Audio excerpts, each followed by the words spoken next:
Really excited to be able to stand up here in front of this great audience and this panel and represent not only Guide 1, but to speak to one of Jessica's ideas and have the opportunity to kind of twist it a little bit and make it my own. So her idea was, when things look good, look under the rocks.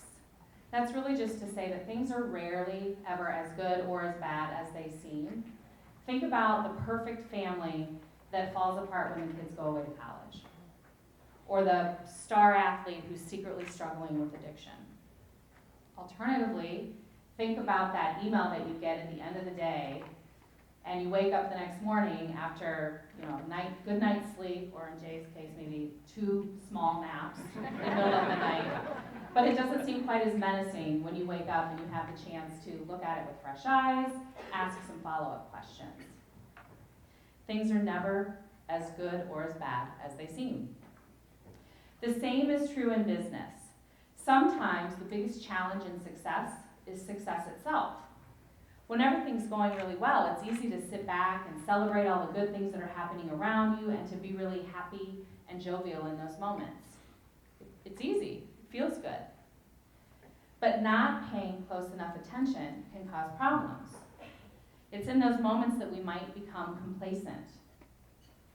And complacent happiness is a really bad place to be, because that's when we miss the opportunities to really challenge ourselves, to turn over those rocks and ask questions. And we also run the risk of really making people and our processes and all of those things within our business even better.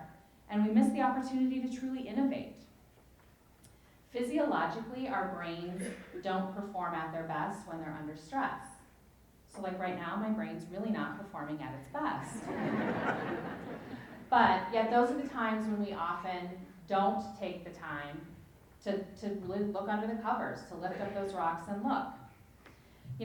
That would be like driving down the road, never going to get any of your preventative maintenance or car, oil checks or anything like that until you're barreling down I-35 going 80 miles an hour and your car catches on fire.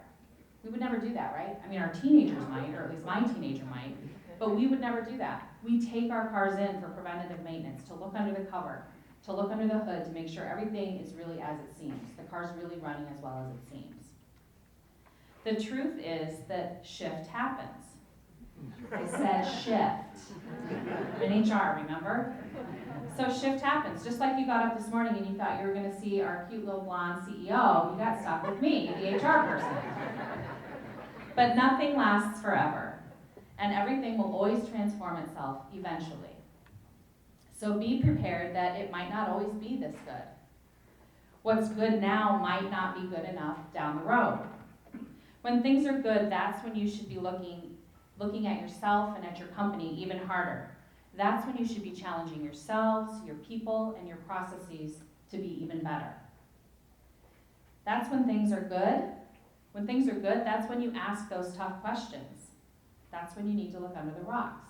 Now, I'm not saying that you need to create problems in order to fix them, but I'm saying just verify and validate that things are really as they seem. Be curious. To integrate this into our culture, we started holding quarterly ops reviews. And those are deep dives into all of our product lines, and it gives the people across the organization an opportunity to ask questions, to learn about other parts of the business, to challenge the action plans, the rate changes, and the new products that we're presenting, and to look under those rocks, to really see if things are as good or as bad as they seem. So it's important to look under the rocks as an organization, but I would argue it is just as important, if not equally important, to look at ourselves and to look under our own rocks. People fail because they aren't as good as they think they are. Think about the aspiring young professional who's working to climb the corporate ladder. They want to be at the top of their role, at their function. They're constantly asking themselves and others, what do I need to do better? What do I need to learn new? What do I need to do to get to that next level? But look around us. Sometimes when we get to the top of our function, we're at the pinnacle, we might stop asking ourselves and others those same questions. Unfortunately, we forget that others might not think that we're as great as we think we are. We become complacent because we're too comfortable. So remember, shift happens. Will you be ready, and will your company be ready when it does?